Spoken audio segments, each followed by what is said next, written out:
ngapain sih?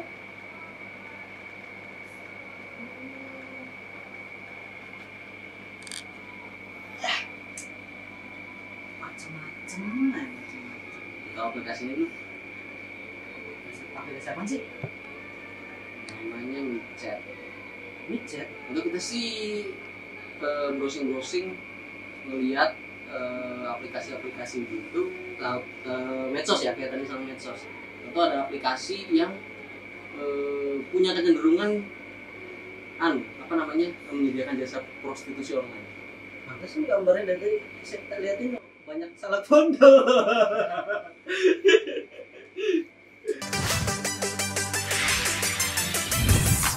Welcome back sob. Tadi gue ngeliat dia sendirian nih ya.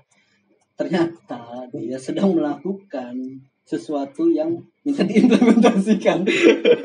Bukan minta diimplementasikan, iseng aja sebenarnya. Nah, yang belum tahu saya jelaskan dulu, dia ini orangnya ya itu yang tadi saya bilang, bisa dibilang asal oyek dia tuh sebenarnya. Kita tuh orang tanpa prinsip, tanpa gagasan. Itu sekarang. Yang penting hidup. jadi tadi itu apa? Yang Bapak mainkan tuh apa sebenarnya? Itu sebenarnya kita kan mau mencari pertemanan baru ya. Jadi Pertemanan baru. jadi mau nyari circle baru, kan baru pindah juga di Cirebon. Kita tuh aslinya bukan orang Cirebon, orang London. Kita lama di London. Nah, salah satunya lewat aplikasi ini, karena memang fasilitas saat ini kan daring kan juga udah ngasih fasilitas buat persosialan. Ya, tapi kok ketemunya begitu? Dari London. Penasaran aplikasinya cu dia pakai untuk daring. Cuan lu bayangkan. Daring sekarang pakai aplikasi itu dari London. Siapa tahu. Ya itu. Jadi namanya aplikasinya WeChat. Yang saat ini ternyata setelah kita ulik banyak dipergunakan untuk sesuatu yang tidak pada tempatnya, kira-kira gitulah. Entah kemudian bisa dikatakan pada tempatnya apa enggak tahu. Yang jelas arahnya memang kaitannya dengan praktek-praktek asusila. Mungkin sekarang yang tadi saya lihat di HP kamu itu kan memang begitu, tapi seingat saya gitu dulu tuh WeChat itu bahkan hampir nggak dipakai gitu kan, kalah dengan kalau nggak salah dia tuh datang bareng sama BBM apa ya? Apa ya? Baru dia. Dulu WeChat dulu. Dulu WeChat. WeChat itu punya Tencent Cina itu. Yang sekarang jadi salah satu produknya itu ya booming. Nggak tahu Bapak, dia bukan gaming, nggak tahu dia. Ya Tencent banyak akuisisi. Gojek itu sahamnya Tencent banyak. Apa lagi? Platform marketplace kan juga ada beberapa. Tuh, salah satunya dulu WeChat, bukan WeChat sih, WeChat dulu itu. Karena trade war 2019 akhir tuh sama Amerika, getol-getolnya kan Trump melarang penggunaan WeChat setelah Huawei itu di blokade. Dari Huawei ke Huawei itu. Salah satunya WeChat. Jadi penggunanya WeChat di Amerika cukup banyak sebenarnya. Karena 100.000 mungkin ya, kalau nggak salah, nanti teman-teman bisa ngecek. Tapi di sini nggak laku ya. Biasanya apa yang Laku. Masa? Di Indonesia awal-awal laku. Ya. Dan sedari awal memang kelihatannya memang disalahgunakan. Khususnya ada salah satu fitur nerbi. Fitur nerbi. Nerbi apa nerbay bacanya? Nerbi. Karena belakangnya kan Y. Kalau belakangnya I baru nerbay. Nearby.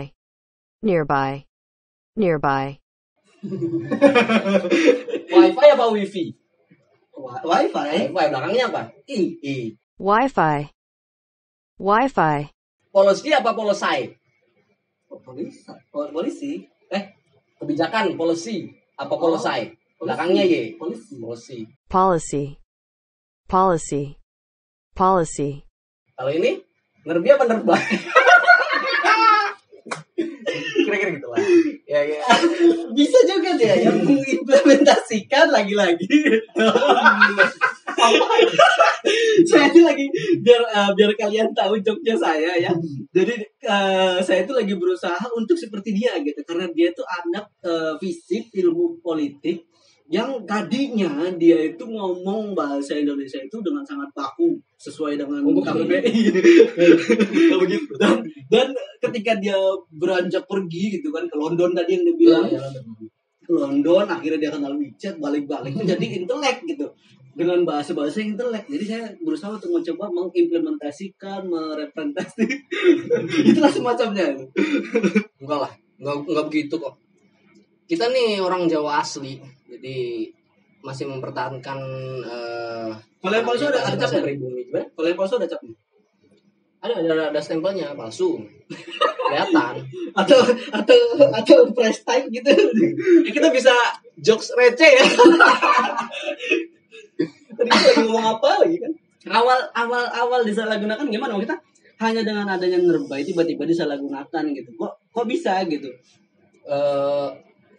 Apa ya, klik time-nya sih kita sebenarnya nggak begitu paham. Yang jelas aplikasi-aplikasi seperti itu tuh memang khususnya yang menyediakan Nerbai ya. Nggak cuma itu kok kalau Nggak cuma itu, Line, Bitalk, banyak. Itu sedari awal memang bukan sedari dulu. Sedari awal. Nggak awal banget sih, nggak awal banget, tapi beberapa bulan. Kamu tahu awalnya? Micet tuh Singapura, setahu Singapura. Nggak punya holding deh kayaknya ya. Ya teman-teman mau dicek.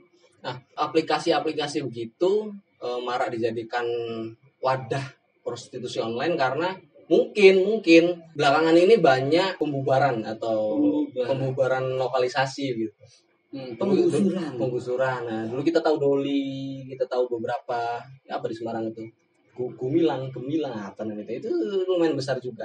Ya, kan sering baca berita. Enggak lagi loh. Ya, dia bukan pelaku ternyata baca berita. Enggak. Kebetulan prostitusi itu juga kan nyambung sama isu-isu yang berkaitan dengan politik. Memang seperti itu. Bukan kebetulan nyambung sebenarnya, tapi disambung-sambungkan agar tetap nyambung gitu. Enggak. Faktanya tuh nyambung. Faktanya nyambung. Pasca pembubaran Doli itu bertaburan tuh kemana-mana kan. Bertaburan kemana-mana. Nah, berjalan ke sini banyak isu-isu mengenai prostitusi lokalisasi terutama. Kita pakai istilah old prostitution gitu ya mungkin ya. Jadi prostitusi gaya lama kira-kira gitu.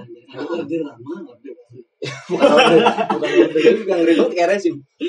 berarti ditambahkan R. Order lama, order baru. Ini bisa.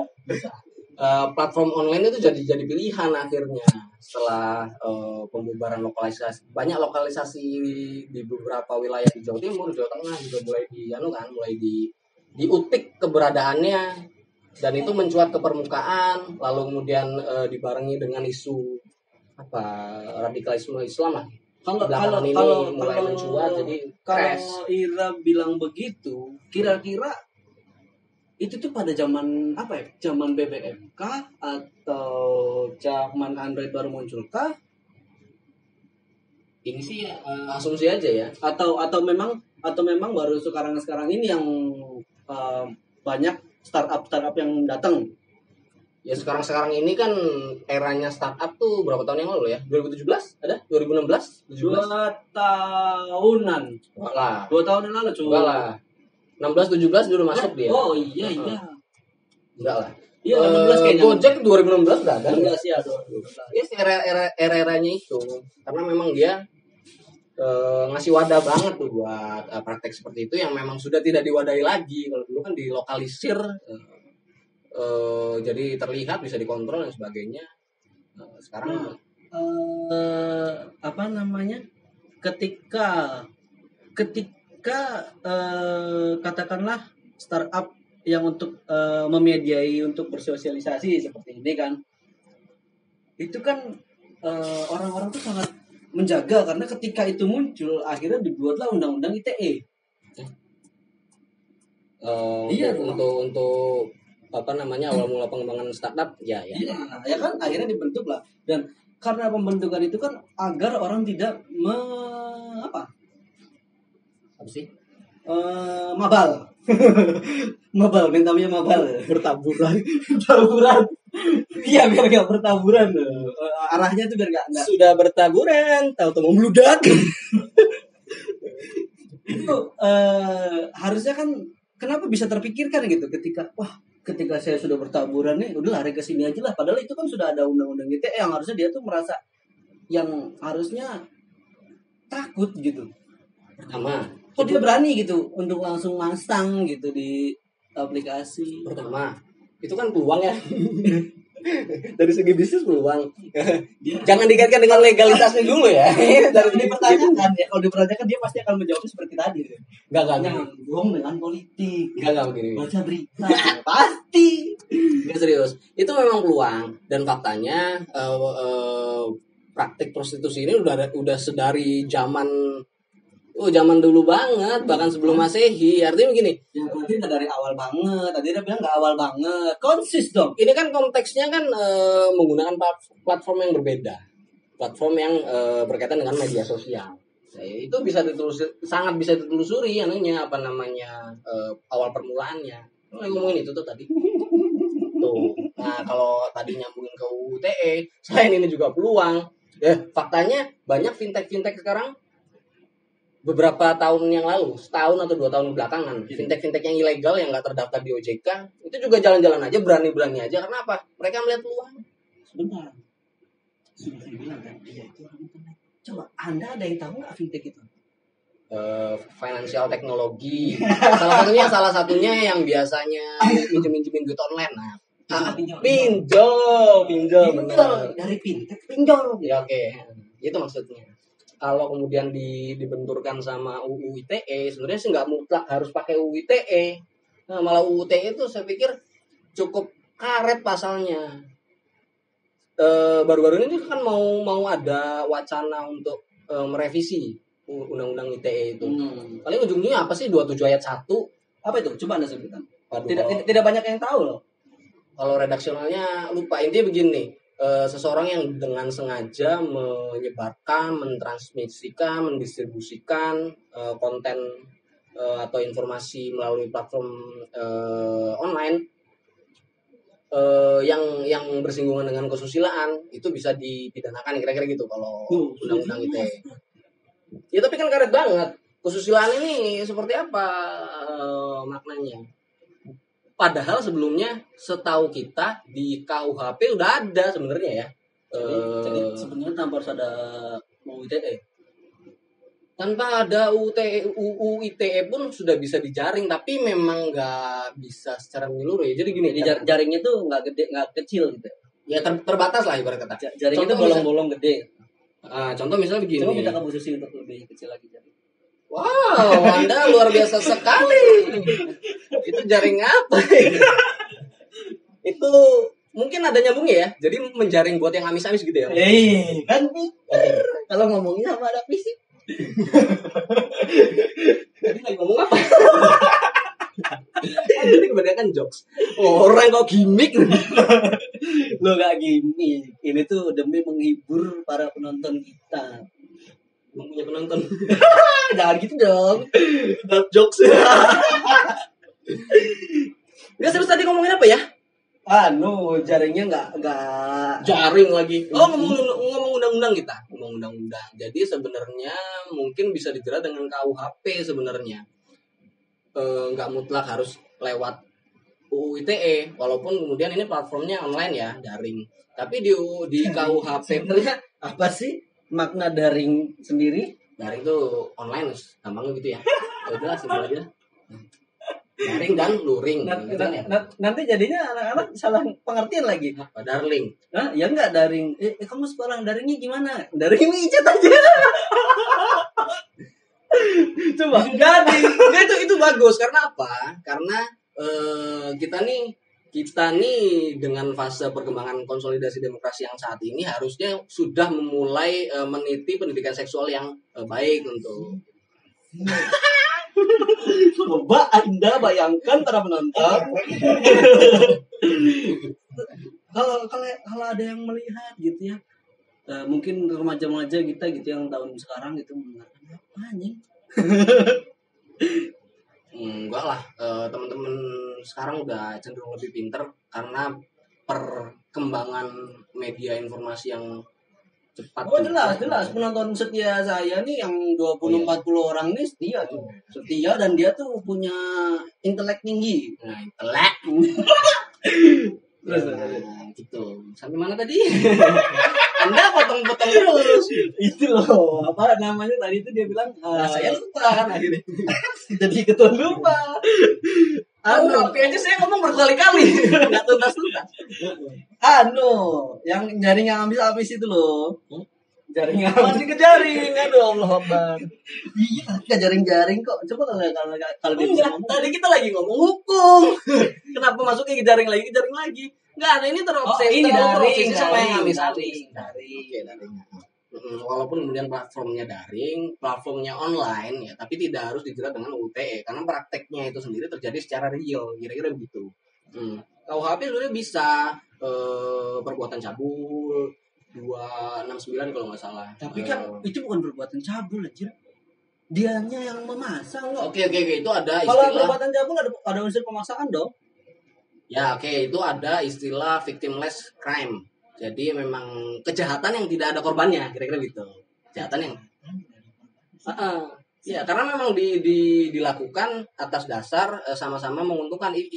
Simpelnya tidak ada yang dirugikan, kira-kira begitu. Tapi bisa dikatakan kejahatan.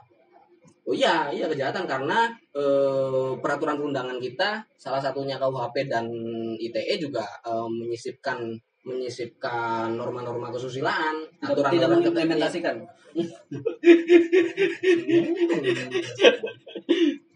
Mengimplementasikan itu satu hal, satu bahasa aja yang harusnya Era bisa lebih eksplor lagi. Kenapa itu terus? Wah iya kan jadi eksplor lagi ketika disisipkan akhirnya jadi tereksplor. Ya jadi begitu. Apa deh kita ngomong kasus sih enak ya Pak. Kasus apa? Prostitusi online banyak sih. Ya, Setahu kita yang jangan para terjerat prostitusi artis gitu ya. kan banyak berkembang kan yang dulu tuh FA ya, VA VA itu kan 80 juta. dikatakan kan melalui prostitusi kan maksudnya apa ya? Ya medianya kan tidak disebutkan. Ini menarik men, nyambung banget. VA itu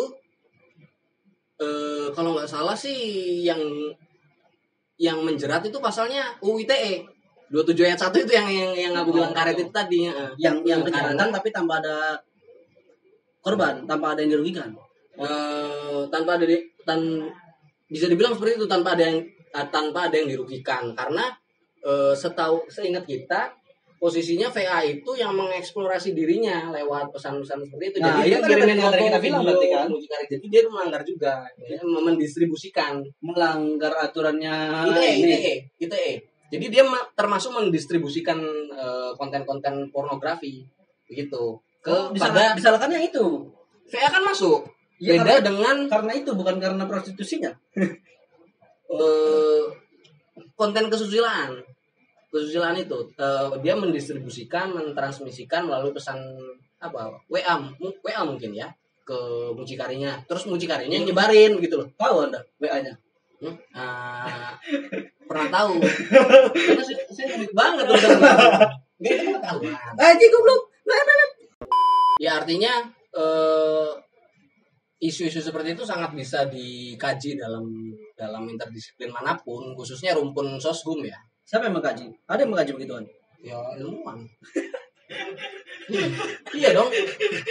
Konteksnya hukum ya ilmuwan hukum. Kalau memang dia bilang mengkaji berarti ada yang mengkaji kan? Oh ya ada lah, sangat banyak. Skripsi, tesis, disertasi yang membahas masalah prostitusi itu sangat banyak. Karena itu memang ya bagian dari kita juga ya, bagian dari masalah sosial kita juga. Yang notabene dari dulu sampai sekarang nggak pernah nggak ada, selalu ada gitu.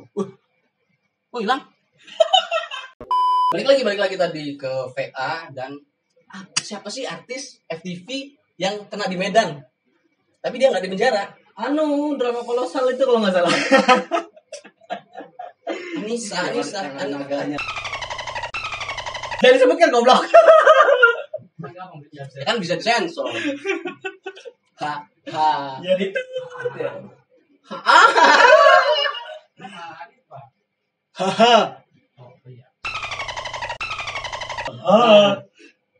Kenapa kemudian VA ditangkap dan HH tidak ditangkap? Ya kan, tidak ditersangkakan. Padahal dengan pasal yang sama tuh harusnya bisa kena.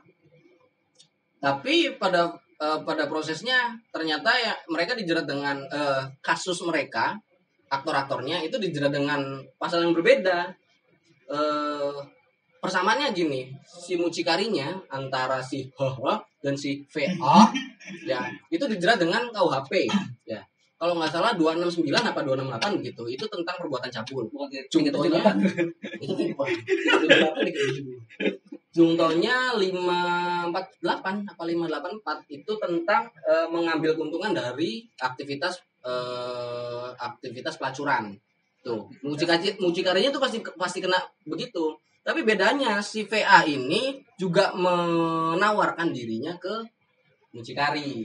Dia juga mendistribusikan foto-foto video yang itu menyenggol nyenggol unsur pornografi, makanya dia kena gitu. Tapi kan tidak lebih lama kan putusannya akhirnya.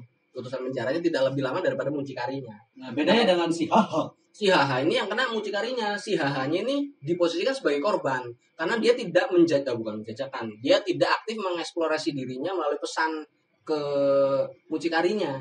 Gitu. Jadi dia tidak mendistribusikan atau mentransmisikan bentuk konten informasi daring berupa foto atau video ke mucikarinya gitu loh. Sekedar itu. Itu pertama. Yang kedua, kenapa kita bilang terbatas tadi? Karena dia tidak bisa menjerat si laki-lakinya nih. Pria hidung belang ya. Pria hidung belang. Dia tidak bisa menjerat itu. Sulit, sangat sulit. Mau dipaksakan sekalipun ya bisanya ke itu 27 ayat 1 ITE itu. Hanya menyinggung yang kaitannya dengan kesusilaan, tapi dia dengan sengaja mendistribusikan, mentransmisikan atau apa tuh redaksionalnya. Sebegitulah banyak lah. Mentransmisikan, mempublikasikan. Itu redaksional undang-undang. Bukan saya yang buat, Bapak. Bahwa memproduksikan. Ada kayaknya memproduksikan. Jadi ini garing-garing ya, mentransmisikan, garing mendistribusikan gitu. Karena si HH ini tidak melakukan seperti itu gitu. Jadi dia diposisikan sebagai korban. Nah, yang kita bilang tadi sulit kemudian untuk menjerat konsumen. Nah, apa sih bahasa keren tuh gadun ya? Iya, om dan si hidung. Nah, si hidung pengek. ya kita sebut saja si hidung. Tuh. Ya sangat dipaksakan sekali untuk menjeratnya, memang undang-undang kita belum mencapai situ ya. Ini kalau saya bertanya bisa langsung panjang lagi anjir. Ada satu lagi yang mungkin bisa dipaksakan. Itu kaitannya dengan pasal perselingkuhan KUHP. Tapi kan terbatas juga tuh. Artinya pertama deliknya aduan. Harus ada yang menuntut ya. Harus ada yang lapor. Kedua, itu hanya diperuntukkan bagi si hidung-hidung yang telah menikah. Kalau hidung-hidung yang belum menikah, bagaimana kemudian dipersepsikan sebagai aktivitas perselingkuhan? Kan nggak bisa. Gitu, tetap terbatas.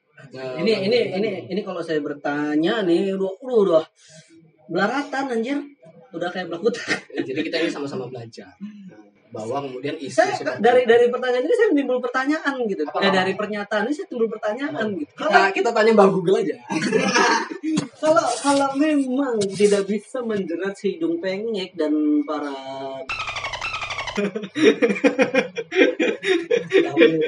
penistaan terhadap satu peradaban. Tapi peradaban kuno banget nih. Kadang ada yang masih hidup. Kalau dilihat dari pandangan umum ya, kita melihat anjir ini sangat menguntungkan sekali ya bagi para kaum lelaki gitu kan.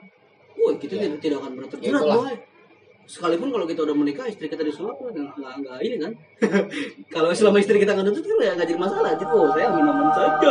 Itu sebenarnya nice. Fungsinya kita melembagakan feminisme secara politik maupun secara sosial. Karena memang peran perempuan itu akan sangat menentukan. Tentunya perempuan yang tercerahkan secara feminisme ya, dalam kerangka feminisme. Kalau sekarang kan secara struktural aja tuh. boleh perempuan kerja seperti apa yang dilakukan laki-laki, boleh kemudian apa namanya anggota dewan tuh diisi 30% sama perempuan, begitu aja kan, masih struktural banget begitu. Nanti ini kalian tulis di kolom komentar ya, pokoknya komen ke kita, wajib komen melalui email segala macam. Ini seru nih untuk pembahasan berikutnya. Apa namanya? Kalau ini balik lagi ke yang ini ya, balik lagi ini itu untuk PR nanti kita. Kalau kalian penasaran kalian harus bilang ke kita. Ketika startup ini datang gitu kan, banyak bermunculan kan, tidak hanya si Micat ini juga kan, unsur-unsur yang tadi dia bilang memproduksi terus mendistribusikan badan-badan mereka itu Pokoknya sisi yang lainnya. para wanita-wanita yang membuat hidung laki-laki menjadi belang itu banyak gitu loh. Tapi aman-aman saja, banyak startup Ya itulah Kominfo ya berarti ya. Saya itu memang sudah cerdas Bapak, walaupun saya tidak lulusan FISIP ya. Saya itu fisipil.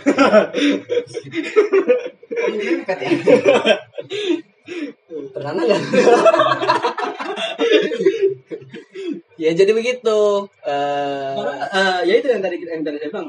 Karena banyak yang memproduksikan segala macam bla bla tetap mengitari bahasa intelek itu kan harusnya ada yang mengatur yang tadi saya bilang si Kominfo ini selain dari UU ITE yang menjadi dasar dan lembaganya itu kan adalah Kominfo.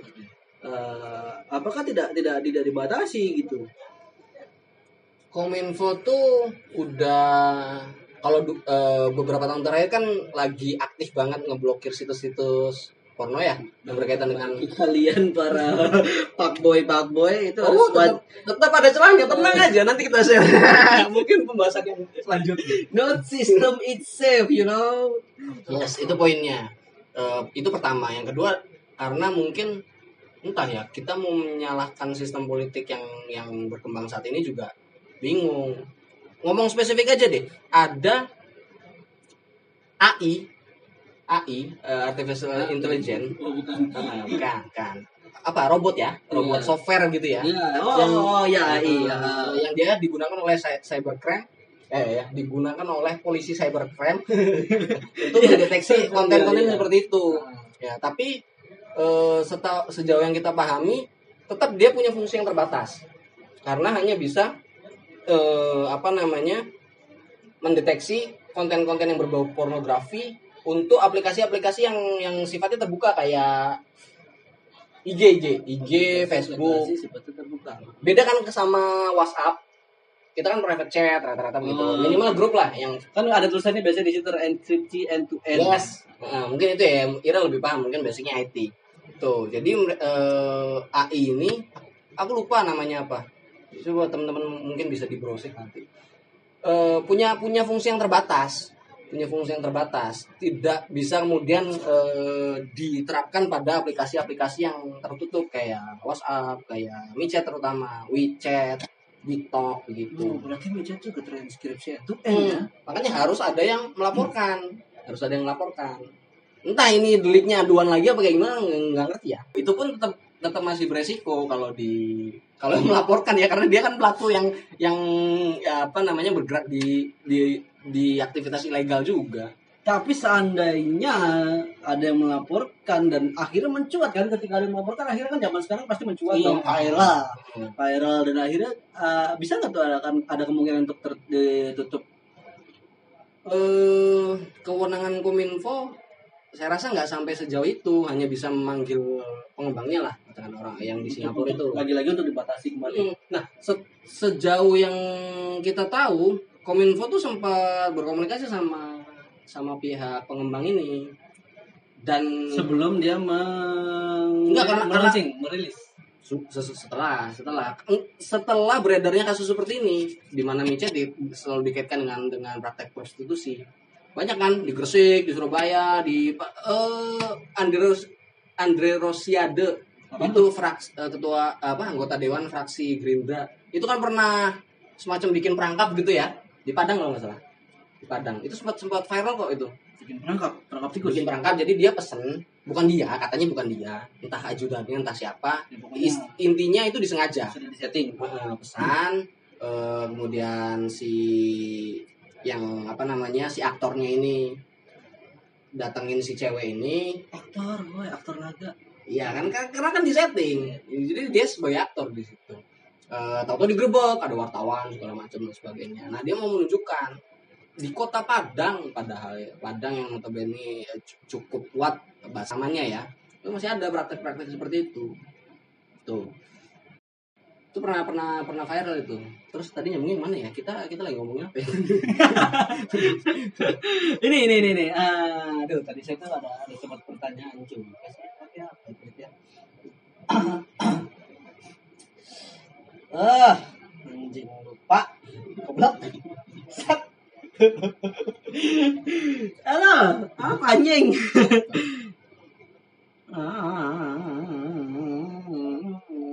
Tadi itu sebelum kita mau menanyakan itu harusnya pengennya untuk jadi yang terakhir itu tadi sebenarnya. Enggak yang tadi kita nanya masalah akan ditutup apa tidak itu sebenarnya kita mau taruh terakhir, cuman greget kitanya jadi kita tanya duluan. Sebelum itu tadi yang kita tanya lagi, tapi apa ya? Kemungkinannya akan ditutup apa enggak? Ya itu kan mau yang bakal jadi akhir. Nah, jadi dari proses komunikasinya Kominfo dengan pengembang micet ini menilai bahwa pihak pengembang ini dinilai kooperatif. Jadi mau bekerja sama. Ketika ada laporan akun-akun tertentu ini melanggar norma kesusilaan harus diblokir. Nah, itu bisa segera memblokir tuh pihak pengembang. Bentar lagi. Apa? Ya, Kominfo juga kan. Oh, bukan ya. Kalau yang membatasi apa tadi? Alhamdulillah.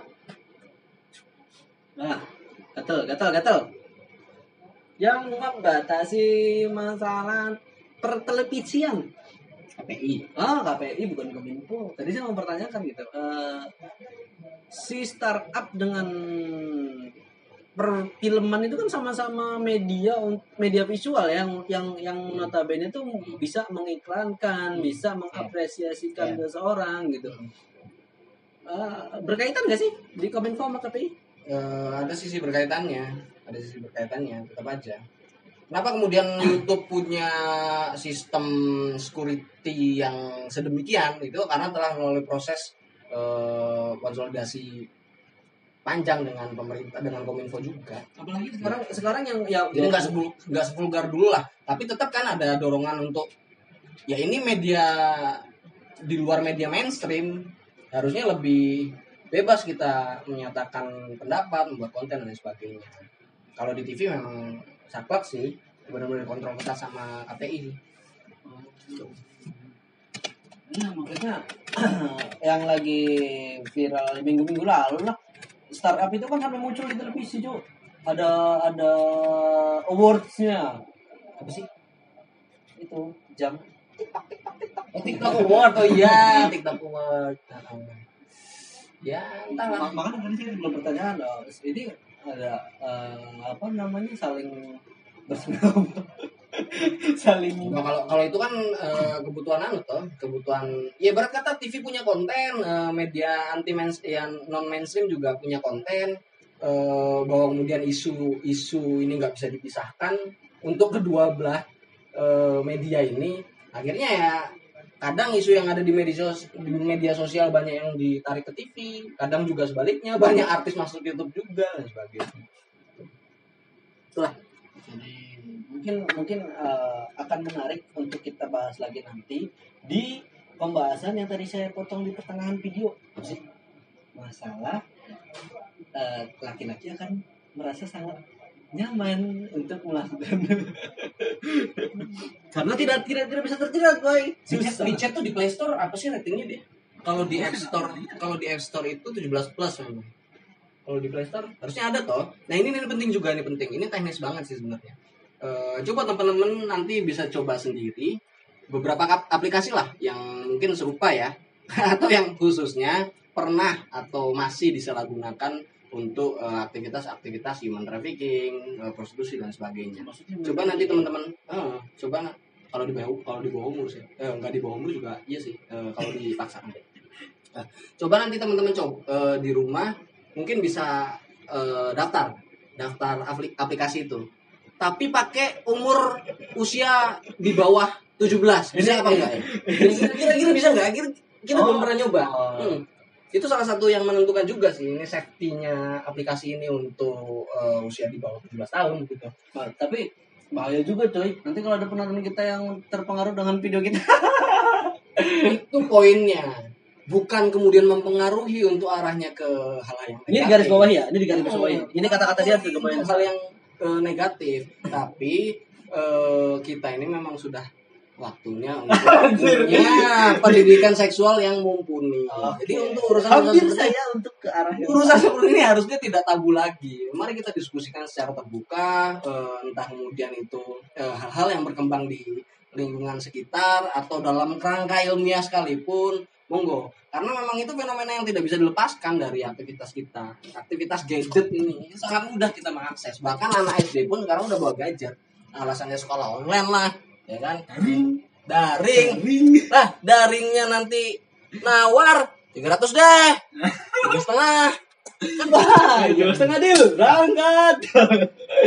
Seperti pengalaman salah satu teman kita.